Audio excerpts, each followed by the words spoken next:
चारों टायर के प्रेशर का सही होना बहुत ज़रूरी है गाड़ी के प्रॉपर फंक्शनिंग के लिए। ज़्यादा हाई प्रेशर होगा तो टायर वेयर होगा, राइड क्वालिटी ख़राब हो जाएगी, स्टीयरिंग एंड सस्पेंशन कंपोनेंट्स जो हैं जल्दी वेयर एंड टेयर हो जाएंगे।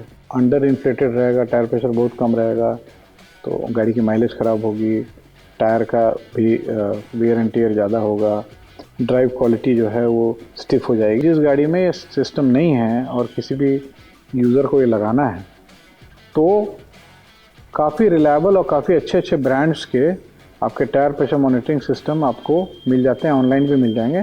बस ध्यान ये देना है कि लेना वो वाला मॉडल है जिसमें जो सेंसर है वो रिम मतलब टायर के अंदर जो रिम में जो वॉल पिन होता है उसका जो अंदर का हिस्सा है रिम का, वहाँ पे जो सेंस होता है और इसको इंस्टॉल करने के लिए टायर को रिम से रिमूव करना पड़ता है। सेंसर इंस्टॉल हो जाता है, फिर टायर को हम लोग रिम पे चढ़ा करके इन्फ्लेट करते हैं।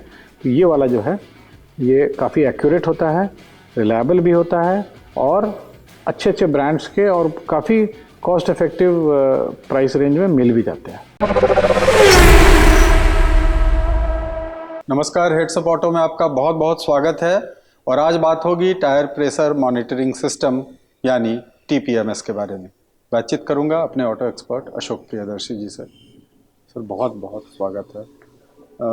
टीपीएमएस के बारे में क्या कुछ जानने की ज़रूरत है हमारे दर्शकों को, क्योंकि कुछ गाड़ियों में आता है कुछ गाड़ियों में नहीं आता है। तो ये टीपीएमएस का मतलब टायर प्रेशर मॉनिटरिंग सिस्टम, कहने का मतलब है कि जो भी चालक हैं उनको ये पता चल जाए कि उनके चारों टायर में प्रेशर बराबर है कि नहीं, किसी एक टायर में प्रेशर बहुत ज़्यादा है या बहुत कम है, या दो टायर में कम है ज़्यादा। कहने का मतलब है कि चारों टायर के प्रेशर का सही होना बहुत ज़रूरी है गाड़ी के प्रॉपर फंक्शनिंग के लिए। ज़्यादा हाई प्रेशर होगा तो टायर वेयर होगा, राइड क्वालिटी ख़राब हो जाएगी, स्टीयरिंग एंड सस्पेंशन कंपोनेंट्स जो हैं जल्दी वेयर एंड टेयर हो जाएंगे। अंडर इन्फ्लेटेड रहेगा, टायर प्रेशर बहुत कम रहेगा तो गाड़ी की माइलेज ख़राब होगी, टायर का भी वेयर एंड टेयर ज़्यादा होगा, ड्राइव क्वालिटी जो है वो स्टिफ हो जाएगी। बहुत सारी चीज़ें होती हैं, तो टायर प्रेशर का सही होना बहुत ज़रूरी होता है। तो पहले के समय में ये सब कोई टेक्नोलॉजी नहीं थी तो रेगुलरली लोग जा करके कोई टायर पंक्चर शॉप पे उसको चेक कराते रहते थे, पेट्रोल पंप्स पे जा करके चेक कराते रहते थे।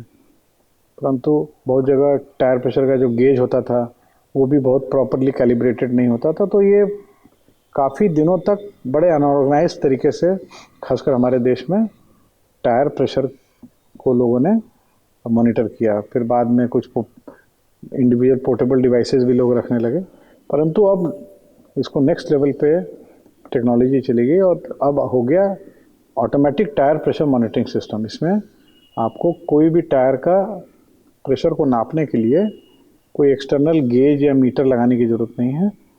सेंसर बेस्ड सिस्टम से ये पता चल जाता है कि टायर प्रेशर कम है या किसी में ज़्यादा है। तो मूल सिद्धांत ये है इसमें कि टायर में जो प्रेशर है कम है या ज़्यादा है या जितना भी है उसको कहीं ना कहीं हम डिस्प्ले करते हैं। तो ये फंडामेंटली 3 प्रकार के tyre pressure monitoring system available हैं। एक होता है शक्ति जी जिसमें कि जो आपका टायर में जो आप या तो आप एटमॉस्फेरिक एयर डालते हैं या नाइट्रोजन डालते हैं, तो जो वॉल्व होता है जहाँ से हम लोग वॉल्व पिन होता है जहाँ से हम डालते हैं उसी के ऊपर एक कैप लग जाता है और कैप के अंदर में एक छोटी सी बैटरी होती है और बैटरी के साथ साथ उसमें एक सेंसर होता है और सेंसर जो है वो जो डिवाइस है जहाँ पे डिस्प्ले होना है वो ब्लूटूथ से कनेक्टेड रहता है। चारों टायर, अगर टायर का प्रेशर अगर कोई टायर में बराबर नहीं है तो ब्लूटूथ के माध्यम से वो चारों टायर में जो वॉल्व पिन के ऊपर में जो सेंसर लगा हुआ है वो इंफॉर्मेशन भेजता है, उसके बेसिस पे वो डिस्प्ले होता है। दूसरी जो टेक्नोलॉजी है टायर प्रेशर मॉनिटरिंग सिस्टम की वो है जिसमें कि ये जो सेंसिंग सिस्टम है ये रिम के अंदर जो टायर जो फिट होता है रिम के अंदर, तो उसके अंदर में जहाँ से वॉल्व पिन बाहर निकलता है वहाँ पे अंदर एक सेंसर लगता है। ये थोड़ा सा ज़्यादा रिलायबल माना जाता है क्योंकि ये टायर के अंदर होता है और इसकी जो रीडिंग्स होती हैं वो काफ़ी एक्यूरेट मानी भी जाती है। इसको एक्सेस आप बाहर से नहीं कर सकते हैं, उसके लिए टायर रिम से अलग करना पड़ता है, तभी जा कर के। आफ्टर मार्केट में भी आपको बहुत अच्छे अच्छे ब्रांड्स के इस टाइप के सेंसर्स अवेलेबल हैं जो कि रिम के अंदर इंस्टॉल हो जाते हैं, टायर के और रिम के अंदर। तो उससे भी कम्युनिकेशन होता है through Bluetooth to the main screen जहाँ पे हमको डिस्प्ले करना है टायर प्रेशर। तीसरी जो टेक्नोलॉजी है वो थोड़े हाई एंड कार्स में, हाई एंड ऑटोमोबाइल्स में यूज़ होती है।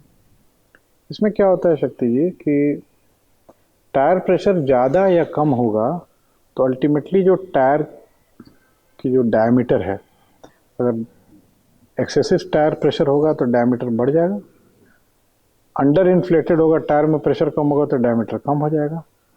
तो लेटस से कि फ्रंट लेफ्ट टायर में हवा कम है तो उसका जो टायर का जो डायमीटर है वो थोड़ा कम हो जाएगा क्योंकि प्रेशर कम है, क्योंकि रबर का टायर होता है, इलास्टिक होता है। और जो right side of the tyre है, राइट साइड का टायर उसी गाड़ी का, वो प्रॉपरली इन्फ्लेटेड है। जब गाड़ी चलती है तो एबीएस सिस्टम जो हमारा होता है, एंटी लॉक ब्रेकिंग सिस्टम, उसके लिए या बहुत सारे और भी टेक्निकलिटीज़ के लिए टायर मतलब व्हील के अंदर में एक स्पीड सेंसर लगा रहता है। हर एक व्हील के अंदर में एक स्पीड सेंसर होता है कि ये चक्का किस स्पीड से रोटेट कर रहा है, तो स्पीड सेंसर होता है। तो जो कुछ एडवांस्ड गाड़ियाँ होती हैं, जो बहुत हाई एंड गाड़ियाँ होती हैं, उसमें टेक्नोलॉजी थोड़ी भिन्न होती है। उसमें कोई सेंसर वगैरह नहीं रहता है।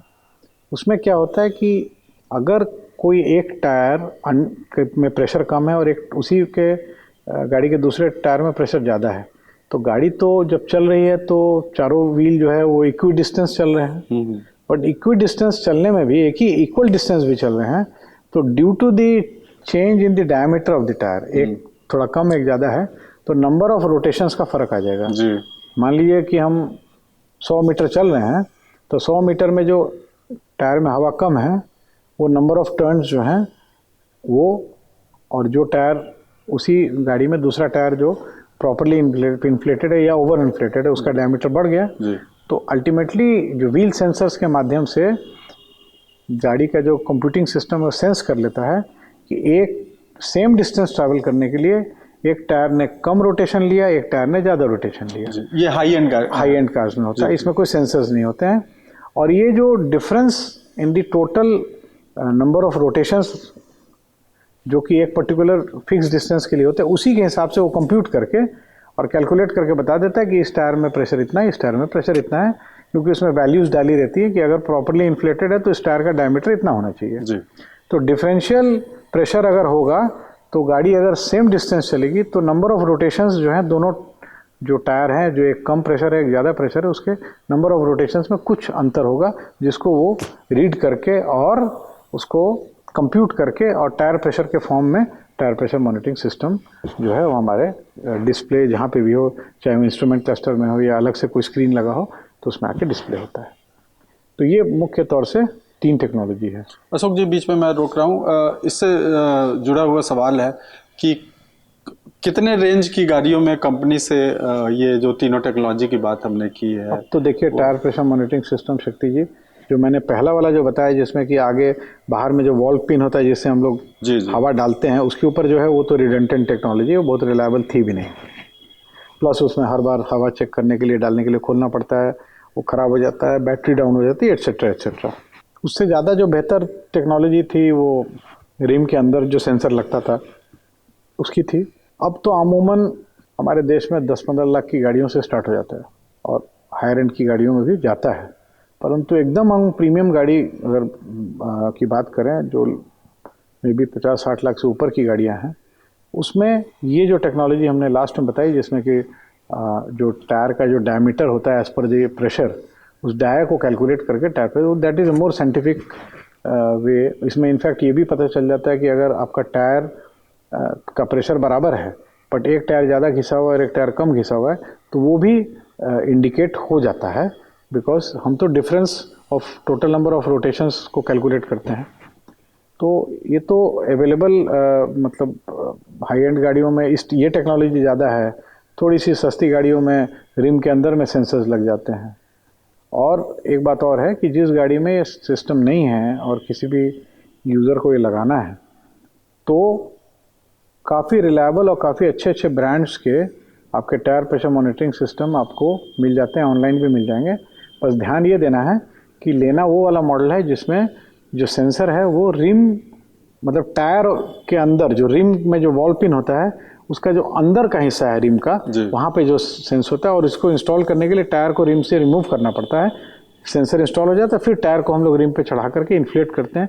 तो ये वाला जो है ये काफ़ी एक्यूरेट होता है, रिलायबल भी होता है, और अच्छे अच्छे ब्रांड्स के और काफ़ी कॉस्ट इफेक्टिव प्राइस रेंज में मिल भी जाते हैं।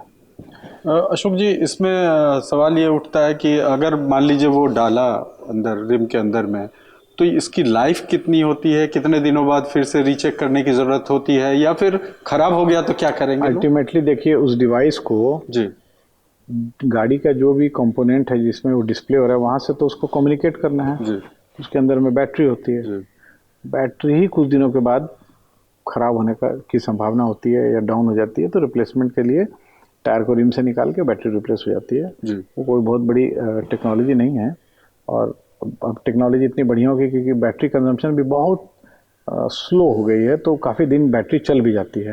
अनटिल अनलेस कोई एक्सीडेंट हो जाए या कभी कोई पंक्चर उंक्चर या टायर बदलने के क्रम में इम्प्रॉपर यूसेज की वजह से उस सेंसर को कोई एक्सटर्नल फिजिकल डैमेज से ख़राब हो जाए, अदरवाइज ख़राब नहीं होता है। अशोक जी, बहुत बहुत धन्यवाद। तो हेड्सअप ऑटो को जिन्होंने अब तक सब्सक्राइब नहीं किया है, ज़रूर से सब्सक्राइब कर लें, कमेंट ज़रूर करें, कोई सवाल हो तो मेल पे ज़रूर लिखें। अभी के लिए दीजिए शक्ति प्रकाश को इजाज़त। बहुत बहुत धन्यवाद।